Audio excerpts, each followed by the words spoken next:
புகழ்ச்சி.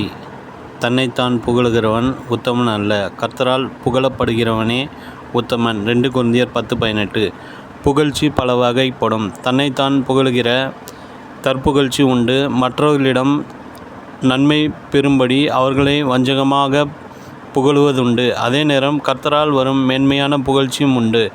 ஆம், கர்த்தரால் புகழப்படுகிறவனே உத்தமன். ஒரு நாள் அப்போஸ்தலர் பவுல் கொரிந்து சபையை பார்த்தார். ஒரு பக்கம் ஒரு வரத்திலும் குறைவில்லாமல் சகலவற்றிலும் தேர்ச்சி பெற்ற சபையாக அது விளங்கினது. ஆவிக்குரிய வரங்களை வெளிப்படுத்தின சபையாக விளங்கினது. மறு பக்கத்திலோ தங்களை தாங்களே புகழ்ந்து மெச்சிக்கொள்ளுகிற தற்புகழ்ச்சிக்காரரும் அங்கே இருந்தார்கள். இயேசு கிறிஸ்து சொன்னார், எல்லா மனுஷரும் உங்களை குறித்து புகழ்ச்சியாய் பேசும்போது உங்களுக்கு ஐயோ. லூக்கா 6:26. சிலர் தங்களை மனுஷர் புகழ வேண்டுமென்றே தான தர்மங்களை செய்கிறார்கள். ஆலயங்களுக்கு பெரிய நன்கொடை கொடுத்து தங்களுடைய பெயர் வெளிவர வேண்டும் என்று விரும்புகிறார்கள். ஆலயங்களுக்கு மேஜை, நாற்காலி, விளக்கு ஆகியவற்றை வாங்கி கொடுக்கும்போது தங்களுடைய பெயரை அதிலே பொறித்து கொடுக்கிறார்கள்.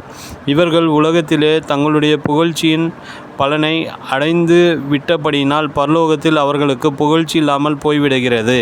கர்த்தர் உள்ளத்தின் நோக்கங்களை அறிகிறவர்.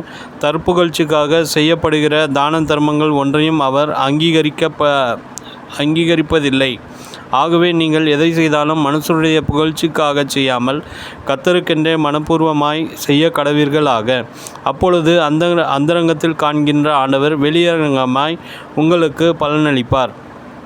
அவரே உன் புகழ்ச்சி. உன் கண் கண்ட அந்த பெரிய பயங்கரமான காரியங்களை உன்னிடத்தில் செய்த உன் தேவன் அவரே. உபாகமம் 10:21.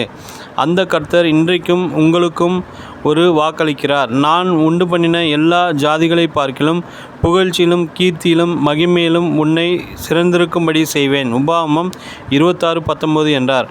கர்த்தர் நம்மை மேன்மைப்படுத்தி புகழும்போது மனுஷரால் ஒரு நாளும் நம்மை தாழ்த்திவிட முடியாது. நம்முடைய பெயரை கெடுக்கவோ அவதூறாய் பேசவோ முடியாது. ஆபிரகாமிடம் கர்த்தர், நான் உன்னை பெரிய ஜாதியாக்கி உன்னை ஆசீர்வதித்து உன் பெயரை பெருமைப்படுத்துவேன், நீ ஆசீர்வாதமாய் இருப்பாய்.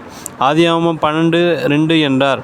இயேசு கிறிஸ்துவின் முன்மாதிரியான வாழ்க்கையை நோக்கி பாருங்கள். அவர் மனுஷருடைய புகழ்ச்சியை எதிர்பார்க்கவில்லை. தன் பிதாவினால் புகழப்படுவதற்காகவே அவர் காத்திருந்தார்.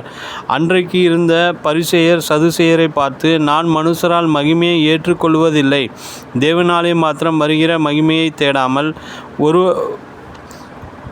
ஒருவராலொருவர் மகிமையை ஏற்றுக்கொள்ளுகிற நீங்கள் எப்படி விசுவாசிப்பீர்கள்? யோவான் 5:41-44 என்று கேட்டார்.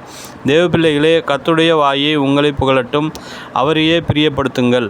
நினைவிற்கு, இப்படிப்பட்டவனுக்குரிய புகழ்ச்சி மனுஷராலே அல்ல, தேவனாலே உண்டாயிருக்கிறது. ரோமர் 2:29.